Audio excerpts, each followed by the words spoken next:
Ser Podcast.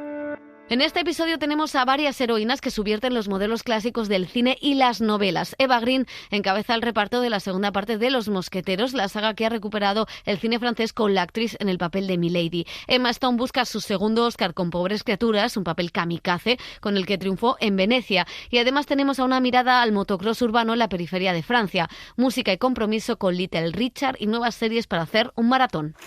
¡Acción!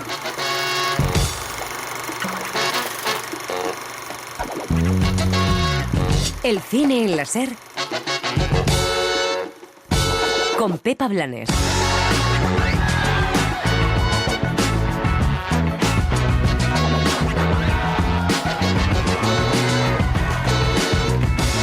Las mujeres empoderadas lideran los estrenos de la semana. Emma Stone interpreta a una mujer desinhibida en Pobres criaturas, el Frankenstein feminista de Yorgos Lanthimos. Esta es Bella. Bella, este es el señor McCandles. Hola, Bella. Eva Green encabeza el reparto de Los Tres Mosqueteros Milady, nueva adaptación de la novela de Alejandro Dumas, con más protagonismo para este personaje femenino. Qué lástima, tan guapo y a la vez tan bobo. Podríais ser más amable con quien os ha salvado la vida. No era mía quien queríais salvar. En Rodeo nos adentramos en las barriadas parisinas, donde una joven motomami que no acaba de encajar se pelea con un grupo de tíos por competir con ellos en motocross. Viens, tu te sers chez les gens comme ça, toi. Je t'ai demandé, là. Non, tu m'as pas demandé, tu m'as dit c'est du mélange, je me sers. Hay estrenos españoles, como la primera película de Eva H., también con una protagonista femenina, Ana Polvorosa, saliendo de su zona de confort. ¡Qué alegría! María. ¿Te invito a una caña? Es que mañana madrugo, que presento la tesis. Hasta hay que celebrarlo. Es que no puedo, de verdad. Un par de cañas rápidas y para casa. Y tenemos a músicos que revolucionaron el rock, como nos cuenta el documental Little Richard, I Am Everything, que ahonda también en esta figura LGTBIQ. They called him a sissy, a punk. I was not supposed to be the hero for their kids. Little Richard has an incredible string of hits. En televisión, nuevos estrenos, como el primer drama de Sofía Vergara en el papel de una poderosa narcotraficante, Griselda. Arturo, escúchame. Yo me volé con 1 kilo. Yo puedo quedarme aquí, comenzar de nuevo, crear algo mío. Tú y yo, pensando que somos el centro del universo.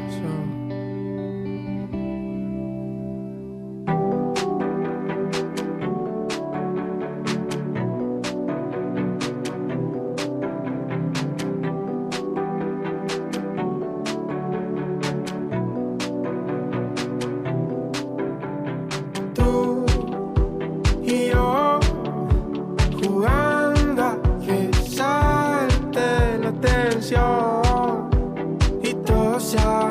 Fuego. Y será así hasta que salte la presión.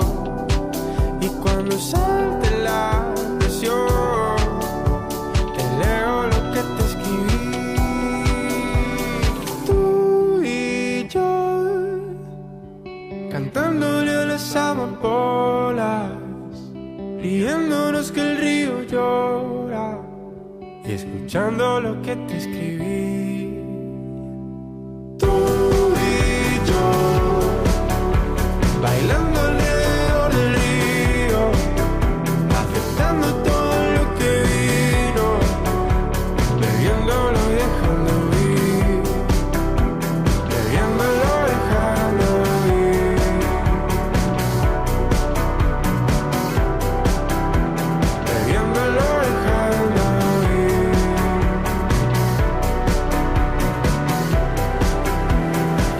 Hola, ¿qué tal? Bienvenidas, bienvenidos a El Cine en la Ser, que arrancamos en plena resaca. Así es, José Manuel Romero, ¿qué tal, los feroz? ¿Qué tal? Pues sí, estamos de resaca porque anoche se celebraron en Madrid los galardones que entrega la prensa especializada en cine. 20.000 especies de abejas ganó el premio a Mejor Película Dramática. El debut de Estíbaliz Urresola sobre la infancia trans sigue cosechando premios tras liderar las nominaciones a los Goya. Una historia que comenzó justo su andadura con la aprobación de la ley trans en España. Y yo siento que es gracias a ese avance social que la película, o sea, que el cuerpo social estaba preparado también ya para recibirla y recibirla tan bonito como la han recibido. Sin embargo, también no todos son victorias y bueno, y de repente esa ley que recién se estrena ya antes de ser estrenada, ¿no? Y ya corre peligro de extinción en muchas comunidades, ¿no? Y eso es, pues también nos sigue dando la temperatura de cuánto queda por hacer. Y Pablo Berger celebraba también su nominación a los Oscar con otra estatuilla, la de Los Feroz, a Mejor Película de Comedia.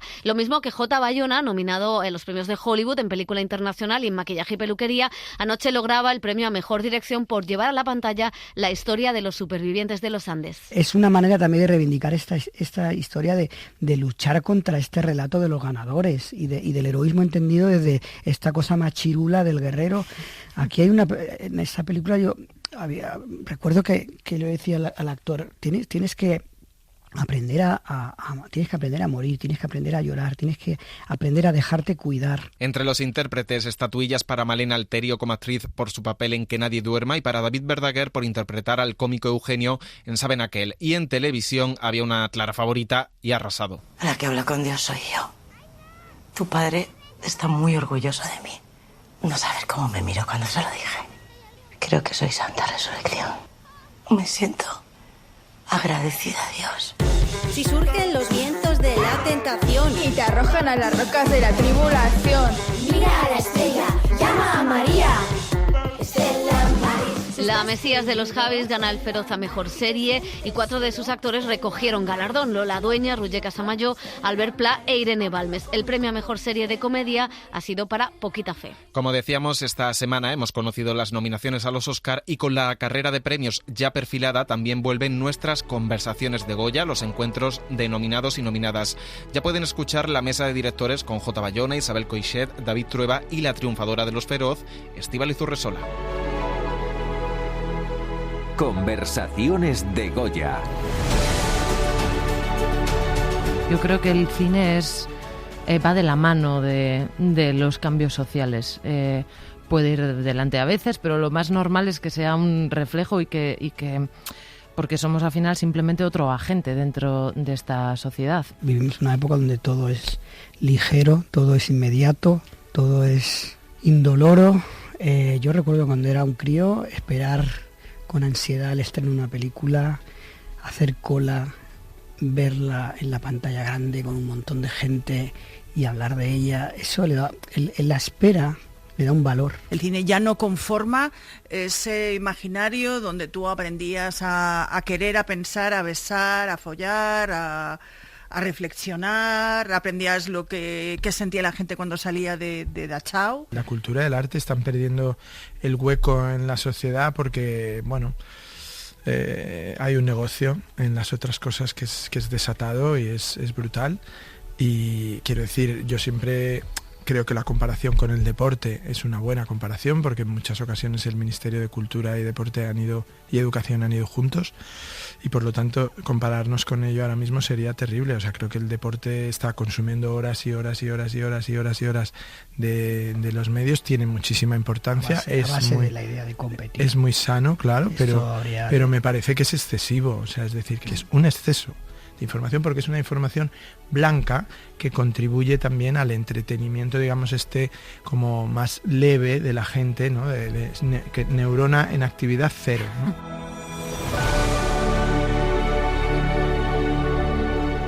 Y antes de pasar a los estrenos de la semana, una visita importante a nuestro país, la del director de origen palestino Elia Suleiman, autor de títulos como Intervención Divina, The Time That Remains o De repente el paraíso. Ha estado en la Filmoteca Española, que le dedica este mes una retrospectiva a una obra que casi no se ha estrenado en nuestros cines. Es una oportunidad para conocer el cine de este cineasta que habla del exilio, de la identidad, desde el humor y el absurdo, con ese personaje silente que interpreta él mismo. El humor y el silencio son democráticos, dice. Para hablar sobre la dolorosa situación en Palestina. Quizá mi humor surge de un lugar que me resulta familiar y ese es Palestina. Podría haber sido en Madrid. No creo que mi humor esté específicamente ligado a un lugar. Creo que es un humor que la gente disfruta y que no está pegado a un lugar geográfico específico. enjoying it. So it's not really geo-specific. Ahora sí, vamos con los estrenos de la semana, donde tenemos a 3 heroínas feministas en películas muy diferentes y en diversas épocas de la historia. Empezamos con Pobres criaturas, la comedia feminista de Yorgos Lanthimos, con la que ganó el León de Oro en Venecia y que le ha dado uno de los mejores papeles de la temporada a Emma Stone, una mujer que rompe todos los tabúes y con la que descubrimos el sexo, el amor, la pasión por la comida y también el machismo y la desigualdad.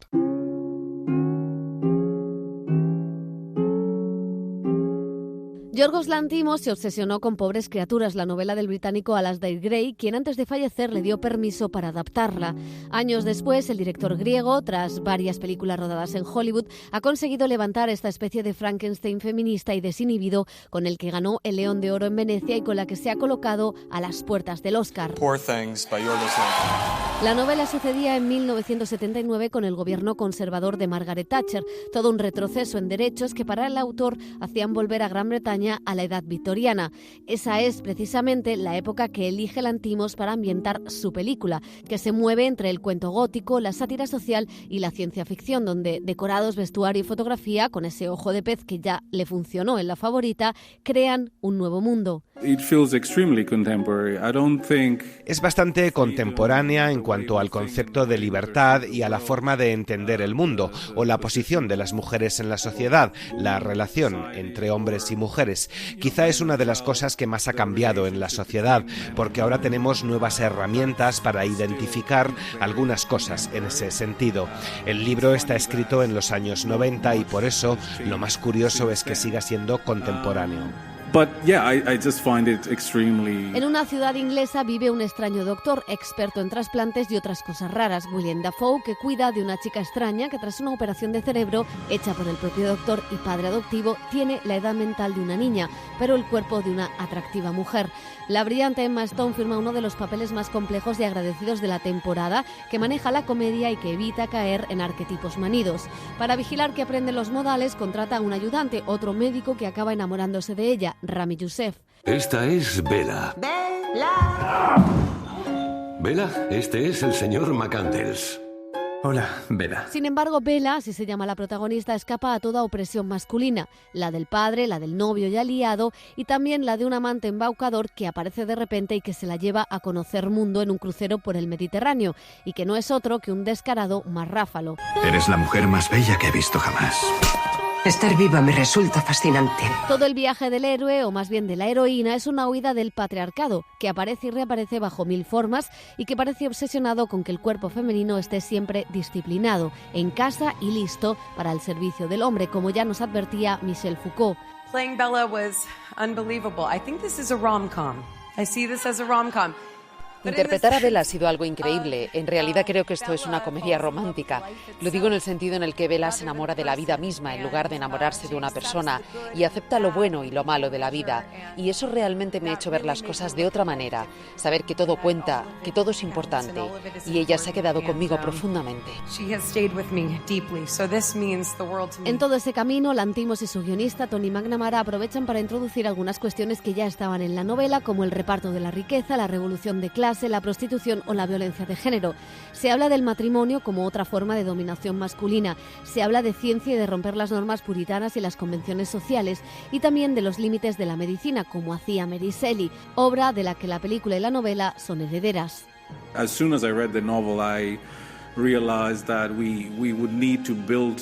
Desde que leí la novela me di cuenta de que necesitábamos construir un mundo para que Bella lo habitara. No podía ser el mundo tal y como lo conocemos, tenía que aparecer según la perspectiva del personaje. Eso nos llevó a construir todo en un estudio e ir agregando todos los elementos que no son nada realistas. Y por supuesto se habla del sexo, y es que el personaje se comporta como una niña sin pelos en la lengua para desmontar no solo el machismo y la opresión hacia las mujeres, sino también el puritanismo y la hipocresía. En primer lugar, es una parte intrínseca de la novela, la libertad de este personaje, incluida la libertad sexual. En segundo lugar, era importante no hacer una película mojigata, porque sería traicionar al personaje. Teníamos que confiar y entender que este personaje no siente vergüenza, por lo que Emma Stone no debía sentirla ni al desnudarse ni al rodar escenas de este tipo. Ella lo entendió inmediatamente. Lo mejor de Emma, ahora que hemos hecho 4 películas juntos, es que nos comunicamos sin tener que explicar todo. Lanthimos se ha ido despojando de la crueldad que tenían sus primeras películas, Canino, Alps o incluso Langosta y El sacrificio del ciervo sagrado. A la vez se ha ido alejando del realismo de sus inicios, utilizando elementos como el ojo de pez, con el que distorsiona la realidad, insistiendo así en que estamos en una sátira que salta del humor a la violencia, con un vestuario que mezcla los códigos de la época con la moda actual, con una estética que rompe el realismo, llena de decorados que simulan Lisboa, Grecia o incluso el París revolucionario.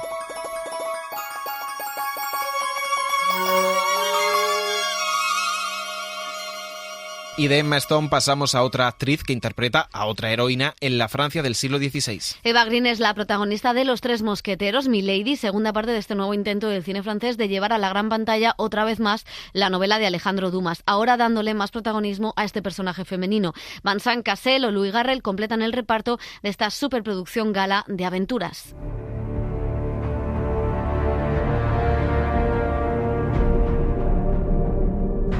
El cine francés no adaptaba Los Tres Mosqueteros desde hace más de 60 años, como otros tantos relatos. Ahí está Pinocho en Italia, por ejemplo. La industria americana se había apropiado de la famosa historia escrita por Alejandro Dumas a mediados de 1800. Él tiene derecho a matarme primero. Monsieur Porthos va después y Aramis el último. Te sobra arrogancia, jovencito. Es todo cuanto tengo. El encargado de traer al siglo XXI esta aventura de capa y espada es Martin Bourboulon, director hasta ahora con poca experiencia, que aquí ha contado con un gran presupuesto para levantar una apasionante saga de aventuras. La primera parte, estrenada hace unos meses, presentaba las andanzas del joven D'Artagnan. Me llamo Charles D'Artagnan. Desde niño he soñado con ser mosquetero. Y la segunda se centra en el personaje de Milady de Winter. Yo creía en la libertad. Desde que nací, los hombres me han humillado, mancillado, traicionado. Mi vida ha sido suya. Mi muerte será mía. La actriz francesa Eva Green es la protagonista. Es una historia tan hermosa y rica, y fue un honor formar parte de una novela francesa tan famosa. Y luego el personaje aquí es bastante interesante porque tiene muchas dimensiones. No es solo como una hermosa mujer fatal que manipula a los hombres y los mata. Hay otro lado de ella, y pensé que era muy interesante poder descubrir por qué se volvió así. El hecho de que haya sido herida en el pasado, y eso la obligó a construir esta armadura para sobrevivir. Así que se convirtió en esa máquina impulsada completamente por la venganza. La intérprete encarna a la perfección a esa mujer enigmática, escurridiza y cambiante que guía las aventuras y dramas de Porthos, Athos, Aramis y D'Artagnan, y está siempre envuelta en todas las conspiraciones y operaciones en la sombra de palacio. Este personaje tiene una apariencia impresionante, porque ella es un camaleón, se transforma todo el tiempo, es una actriz cuando toma la identidad de alguien. Es bastante divertido interpretar a estos personajes porque la propia Milady siente cierto júbilo cuando hace esto. Es muy diferente cuando es Milady, está más en las sombras y hay algo más suave, susurrante y letal. Soft and more whispery and more lethal, yeah. Milady es una ambiciosa superproducción que se rodó junto a la primera, en la que Eva Green puede jugar a ser la mujer misteriosa, la espía despiadada, la guerrera piadosa o la exmujer cruel, gracias también a la actualización del guión. Lo interesante es que los guionistas han decidido modificar las cosas para hacerlas más modernas. Y me pareció una buena elección, porque me parece que las otras versiones son buenas, pero hay algo un poco más lejano. Y aquí hay algo más violento, realista, oscuro. También tienes un poco de humor para, ya sabes, aportar un poco de luz. Pero creo que la gente se identificará más con estos personajes, también con las mujeres, que no son solo objetos, no están ahí solo para ser hermosas. Hay algo. Los personajes son bastante atrevidos a su manera. Y luego, sí, creo que son más humanos. François Civil, Romain Duguay, Pio Magné y Vincent Cassel vuelven a interpretar a los mosqueteros. Hay química y tensión, también sexual, en ese juego de seducción entre la villana y los héroes de la corte que centra la historia. Qué lástima, tan guapo y a la vez tan bobo. Podríais ser más amable con quien os ha salvado la vida.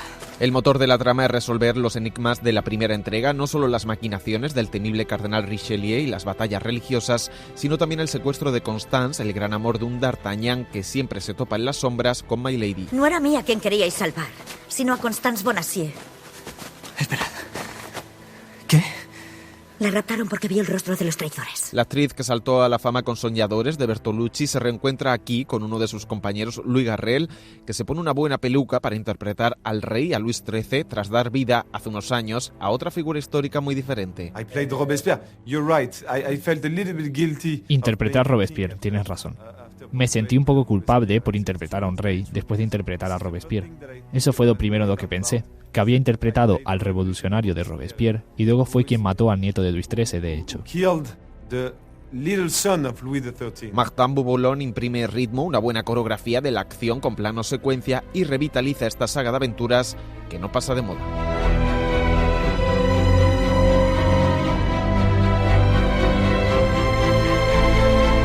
El cine francés tiene también esta semana un estreno indie con un personaje femenino muy interesante. Es Rodeo, una película de Lola Quiborón que se centra en esa periferia parisina, pero en este caso nos propone seguir a una joven inadaptada que sueña con competir en motocross. Un reportaje de Juan Galarza.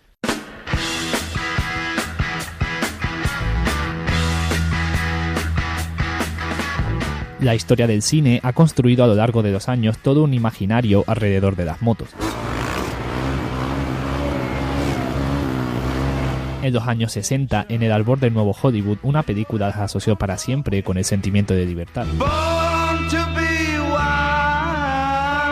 Ese Born to be Wild de Easy Rider ha seguido resonando en otras tantas películas, donde el ruido y la velocidad de las motos amplifican el deseo de movimiento, de rebeldía, de inconformidad con lo estático. Todo esto lo actualiza y resignifica Lola Quiborón en Rodeo. Et pour moi, c'est vraiment un film qui est un film sur le mouvement, pour moi le mouvement c'est la vie. Creo que esta es una película sobre el movimiento, que para mí es la vida. Lo fijo es la muerte, es algo mórbido, estereotípico, supone la cristalización de la mirada sobre el miedo y el enjuiciamiento. El enjuiciamiento supone tener la mirada inmóvil. Precisamente por eso Julia es un personaje importante. Es compleja, tiene una especie de transidentidad, un impulso y una intención de atravesar los géneros. Ejercer el género masculino y a la vez el femenino, ser híbrida, estar a la vez entre los muertos y los vivos, entre lo real y lo soñado, me encanta esa oscilación. Para mí es un ser indefinible. Échapper au cadre, a sa manière de fuir.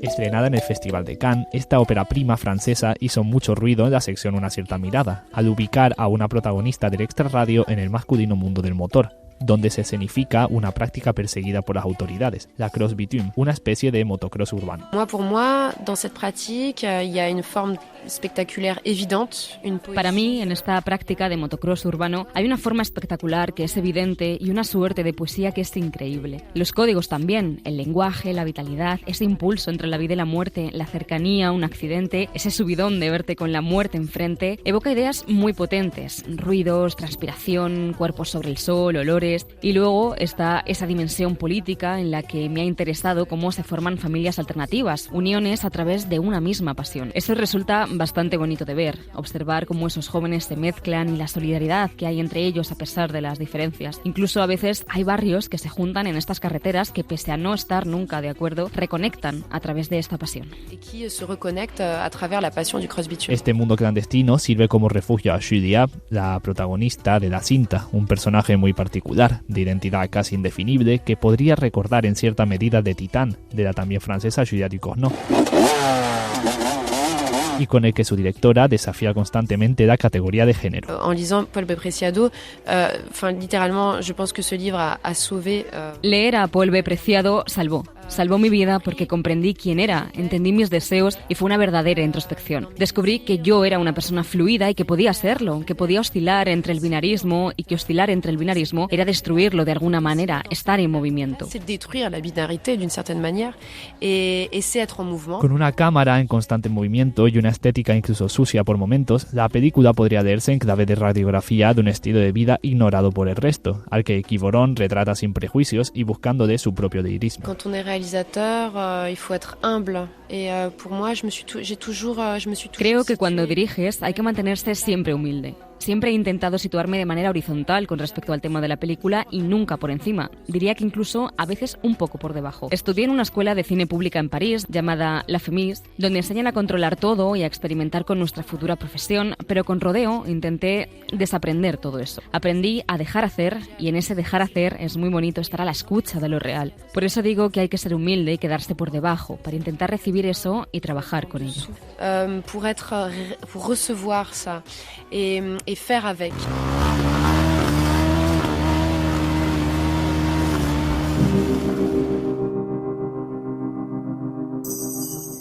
Decidir desde qué óptica se muestra la marginalidad en el cine es de por sí todo un acto político, más aún cuando se hace con grupos que la propia escena política excluye. Así lo entiende su autora. Les minorités, par rapport au gouvernement, restent à leur place de minorité. Las minorías, en relación con los gobiernos, permanecen como tal y por lo tanto son muy conscientes de que sufren una injusticia social, una violencia social que también se refleja en gran medida en las cuestiones de la violencia policial. Creo que hay un tipo de desesperación, en cierto modo una especie de desilusión. La política ha perdido gran parte de su aura porque el gobierno, Europa y también nuestra condición de persona blanca privilegiada funcionan como una dominación que divide y rompe el tejido social. Y en esta ruptura del tejido social hay una pérdida, algo que se pierde en la política y en la unión en torno a las ideas y a los valores. Y estos jóvenes se sienten aislados y tienen problemas para encontrar una conciencia política. Un sens politique tel qu'on peut nous, un sens politique fort. Rodeo se erige de esta manera como una obra reivindicativa que cuestiona estamentos y que huye de la autocomplacencia. Un trabajo transparente, furioso por momentos y que nunca renuncia a su propósito mordaz.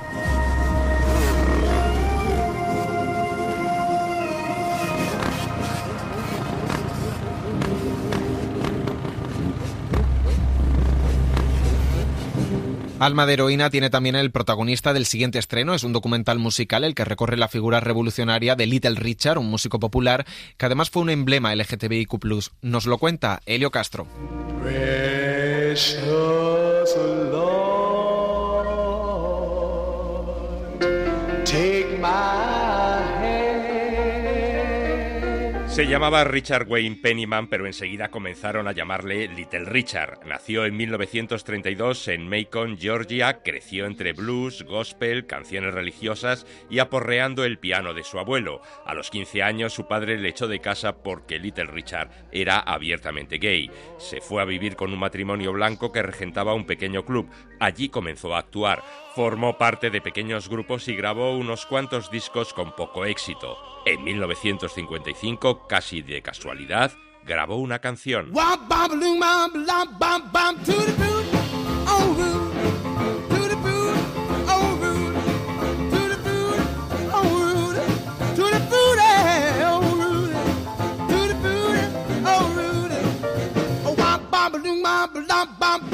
Tutti Frutti fue un grandísimo éxito y le lanzó al estrellato. El documental Little Richard, I Am Everything, Yo Soy Todo, dirigido por Lisa Cortés, repasa la vida de esta leyenda del rock and roll, uno de sus pioneros cuya influencia sigue vigente hoy en día. Lisa Cortés.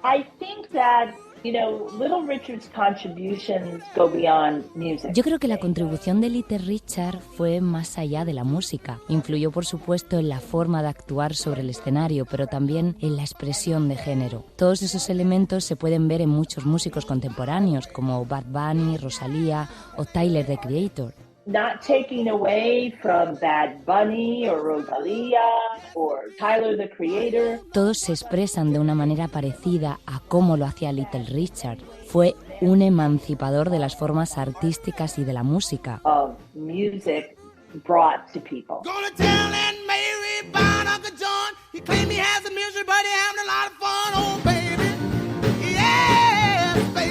En el documental se habla de cómo Little Richard con sus canciones abrió una grieta en el muro de la segregación racial en la Norteamérica de los años 50 y 60. Su música negra era escuchada y bailada por blancos en locales en donde estaba prohibida la mezcla entre las dos razas. I think what Little Richard is talking about is a very special time. Cuando hablamos de Little Richard, nos tenemos que situar en una época muy especial.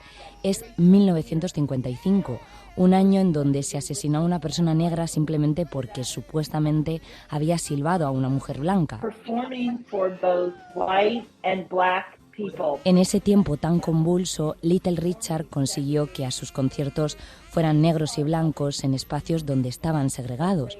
Fue parte de un movimiento, aunque en primera línea estaban luchando contra el racismo personas como Rosa Parks o Martin Luther King. And others who were on the front lines of battling racism. En la película intervienen cineastas como John Waters y estrellas del rock como Mick Jagger. Little Richard influyó decisivamente en artistas norteamericanos como Elvis, James Brown, Jimi Hendrix y en grupos británicos como los Beatles o los Rolling Stones. Muchos trataban de imitarle, pero nunca lo conseguían. ¿Quién es este?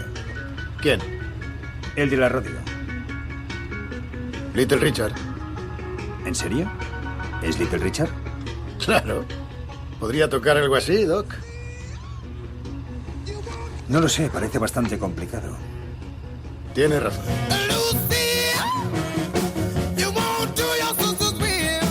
En el film también se habla de la contradictoria personalidad del artista. Siempre se declaró homosexual, pero se casó. Participaba en orgías, abusaba del alcohol y las drogas, pero se convirtió en pastor religioso y leía constantemente la Biblia. I think fundamentally there has always been in America. En Estados Unidos siempre ha habido un sentimiento de religión y de fe muy grande, y ahora vemos cómo se usa la religión como un arma en las guerras culturales. Pero no es algo nuevo. Desde que nació nuestro país, la religión ha formado parte de la historia americana. From, I think, the inception of this country. Little Richard no se sintió nunca suficientemente reconocido. Se consideraba el verdadero arquitecto del rock and roll. Murió el 9 de mayo de 2020 a los 87 años. Ahora este documental, Little Richard, I Am Everything, reivindica su figura, su música y su legado. El legado de un artista negro y queer en una industria musical dominada por los blancos.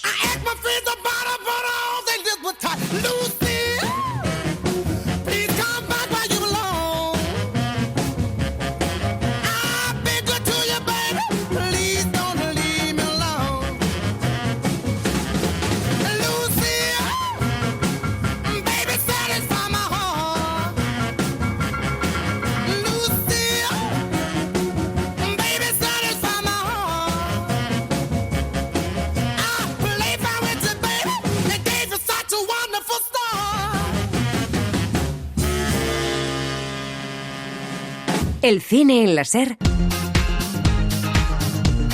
con Pepa Blanes.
En televisión, la visita de Sofía Vergara a Madrid para promocionar su nueva serie nos dejó con ganas de verla. Ya se ha estrenado en Netflix la ficción sobre la madrina de la coca, Griselda.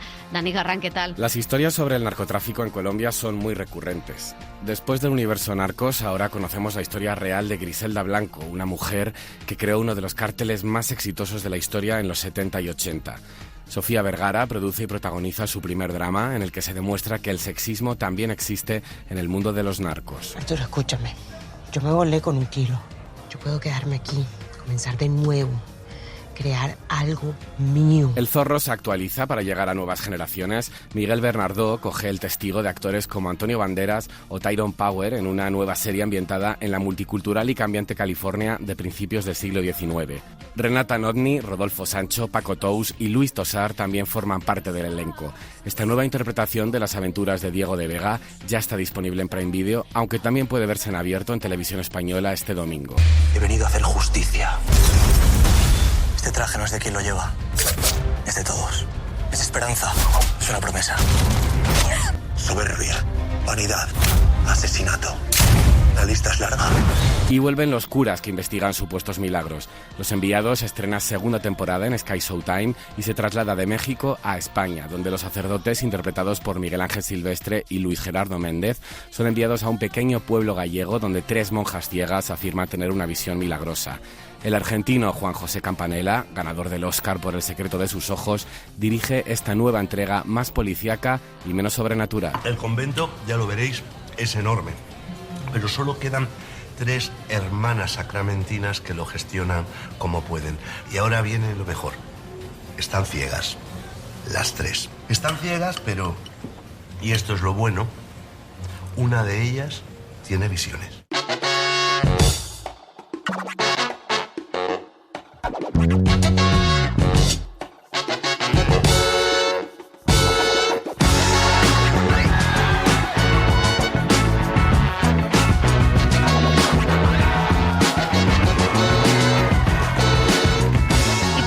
El cine en la SER, gracias Julia García la realización, Juan Galarza y José Manuel Romero la producción, redacción y redes sociales.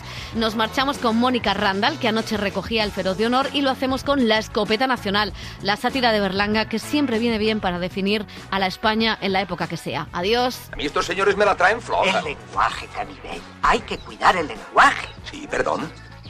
Así que usted políticamente no está comprometido. Apolítico, total, de derechas. Como mi padre. El cine en la SER con Pepa Blanes. Para no perderte ningún episodio, síguenos en la aplicación o la web de la SER, Podium Podcast o tu plataforma de audio favorita.